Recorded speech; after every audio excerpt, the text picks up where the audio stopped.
मैंने supreme court में एक PIL फाइल किया और मांग किया है कि भारत में 12वीं के बाद जो लॉ का कोर्स है वो 4 साल का किया जाए। अभी जो लॉ का कोर्स है वो 5 साल का होता है 12वीं के बाद। वहीं दूसरी तरफ 12वीं के बाद इंजीनियरिंग का कोर्स मात्र 4 साल का होता है। आप IIT से इंजीनियरिंग करिए, NIT से इंजीनियरिंग करिए, किसी प्राइवेट कॉलेज से इंजीनियरिंग करिए, कहीं से भी करिए, आप BTech करिए या BE करिए, जो कोर्स होता है वो 4 साल का होता है। वहीं दूसरी तरफ जो लॉ का कोर्स है इसको 5 साल का रखा हुआ है। इसकी वजह से बहुत सारी परेशानियां हो रही हैं। 12वीं के बाद जो बेस्ट टैलेंट है वो लॉ की तरफ जाता नहीं क्योंकि वो 5 साल का कोर्स है। जो गरीब बच्चे हैं वो लॉ नहीं कर पाते क्योंकि वो 5 साल का कोर्स है। पढ़ाने के लिए ऐसा कुछ भी नहीं है कि हाँ वो उसको कोर्स को 5 साल का किया जाए। सामान्यतया मैंने देखा कि 5 साल में अभी जो चल रहा है उसमें 10 सेमेस्टर होता है।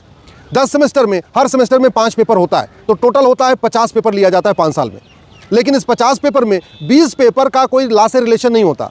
वो इंग्लिश का पेपर होगा, हिस्ट्री का पेपर होगा, सिविक्स का पेपर होगा, इकोनॉमिक्स का पेपर होगा, पॉलिटिकल साइंस का पेपर होगा, जिससे लॉ से कोई लेना देना नहीं है। तो ये बंद हो और भारत में एक लीगल एजुकेशन कमीशन बनाया जाए। भारत में मेडिकल एजुकेशन कमीशन है, अपना इंजीनियरिंग के लिए अलग से कमीशन है, लेकिन लीगल एजुकेशन कमीशन नहीं है कि लॉ का कोर्स कितने साल का होना चाहिए, लॉ में क्या क्या पढ़ाना चाहिए, इंटरनेशनली क्या क्या पढ़ाया जा रहा है, इसको रिव्यू करने के लिए हमारे पास कोई सिस्टम नहीं है। इसलिए मैंने 2 मांग किया, एक तो लीगल एजुकेशन कमीशन बने, दूसरा लॉ का कोर्स भी BTech की तरीके से 4 साल का होना चाहिए। आज माननीय सुप्रीम कोर्ट ने हमारी इस याचिका पे केंद्र सरकार के शिक्षा मंत्रालय, केंद्र सरकार के कानून मंत्रालय को नोटिस जारी किया है, बार काउंसिल ऑफ इंडिया को नोटिस जारी किया है, यूनिवर्सिटी ग्रांट कमीशन को नोटिस जारी किया है और लॉ कमीशन ऑफ इंडिया को नोटिस जारी किया है। 4 सप्ताह के बाद इसके ऊपर फिर से सुनवाई होगी। हमारा ये कहना है कि अभी जो लॉ का कोर्स चल रहा है ये न्यू एजुकेशन पॉलिसी के भी बिल्कुल खिलाफ है।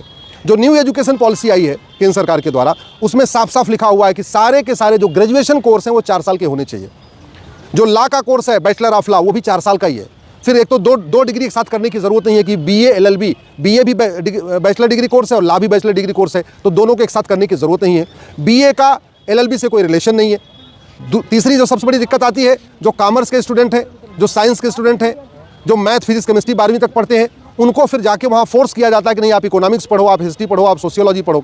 उसकी वजह से उनको बहुत सारी कठिनाइयाँ आती हैं। इसलिए लॉ का कोर्स वैसे ही प्रोफेशनली डिज़ाइन होना चाहिए जैसे IIT का BTech का कोर्स डिज़ाइन होता है, NIT का BTech का कोर्स डिज़ाइन होता है। इससे स्टूडेंट को भी लाभ होगा। जो बेस्ट टैलेंट है वो भी हमारे लॉ के फील्ड में आएगा। अभी इतना लंबा कोर्स है 12वीं के बाद के आधे लोग इस 5 साल के कोर्स के डर के मारे ही कुछ और करने लग जाते हैं। वो BTech कर लेंगे, कुछ और कर लेंगे, लेकिन इसमें नहीं आते हैं। तो ये एक बहुत बड़ी समस्या बनी है। मैं आशा करता हूँ कि माननीय सुप्रीम कोर्ट आज जो नोटिस जारी किया है इसके बाद बार काउंसिल ऑफ इंडिया और केंद्र सरकार इस पर गंभीरता के साथ सोचेंगे। UGC तो पहले ही कह चुका है कि हाँ 4 साल का लॉ कोर्स होना चाहिए। विदेशों में भी जो 12वीं के बाद लॉ का कोर्स होता है वो 4 साल का ही होता है। एक्चुअल में पहले तो भारत में लॉ का कोर्स 3 साल का होता है। राम जेठमलानी जी ने जो लॉ कोर्स किया वो 3 साल का किया। फली नरीमन साहब ने जो लॉ कोर्स किया वो 3 साल का किया। सोली सोराबजी ने जो लॉ का कोर्स किया वो 3